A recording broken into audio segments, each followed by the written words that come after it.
Isang paligsahan sa armas nuklear, dalawang pandaigdigang superpower na nagtutunggali para sa pangingibabaw sa larangan ng nuklear.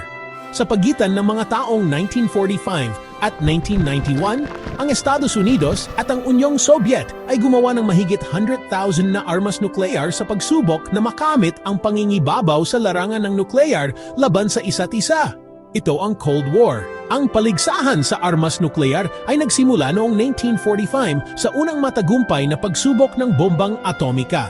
Noong Hulyo 24, 1945, ang pinuno ng Soviet na si Joseph Stalin ay sa wakas nalaman ang tungkol sa pagkakaroon ng bombang atomika sa kumperensya sa Potsdam.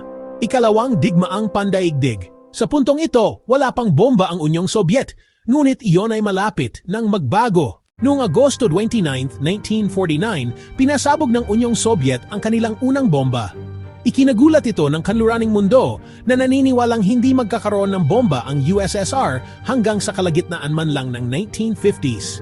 Ang pinagmulan ng kanilang tagumpay ay dinaglaon na tuklasang nag-ooperate sa loob ng Manhattan Project. Ngayon, hindi na sila ang nag-iisang bansa na may bombang atomika. Itinakda ng Estados Unidos ang kanilang paningin sa susunod na yugto ng armas nuklear, ang hydrogen. Noong Nobyembre 1, 1952, pinasabog ng Estados Unidos ang kanilang unang hydrogen bomb na may lakas na 20 beses na mas malaki kaysa sa anumang tradisyonal na fission bomb, Agosto 1953. Pinasabog ng Unyong Soviet ang kanilang unang thermonuclear bomb, Marso 1, 1954. Ang pinakamalaking bombang pinasabog ng Estados Unidos, 4.8 megatons, katumbas ng 4.8 milyong tonelada ng TNT. Ang labanang ito para sa pinakamalaking bomba ay nagpatuloy sa loob ng ilang taon na nagtapos noong 1961. Noong October 30, 1961, pinasabog ng Unyong Soviet na may lakas na 57 megatons. Ito ang pinakamalakas na armas nuklear na napasabog at ang pinakamalaking pagsabog na gawa ng tao sa kasaysayan. Gayunpaman, sa puntong ito ng paligsahan sa armas, ang focus ay lumipat na sa mga intercontinental ballistic missile na may kakayahang maghatid ng maraming megaton na nuclear warhead sa mga target na libu-libong milya ang layo. Ang pagpapakilala ng mga ICBM ay nagdulot ng isang bagong panahon sa Cold War, ang Mutually Assured Destruction.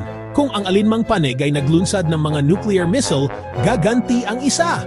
Parehong bansa ay mawawasak. Sa buong 1960s at 1970s, pinalawak at pinabuti ng parehong bansa ang kanilang mga missile at warhead.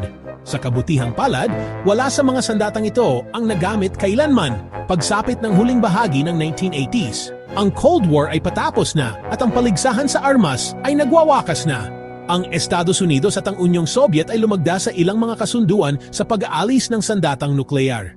At nagsimula ang magkabilang panig na bawasan ang kanilang mga imbakan ng sandatang nuklear. 1991, nabuwag ang Unyong Soviet at ang Cold War ay tuluyan ng natapos.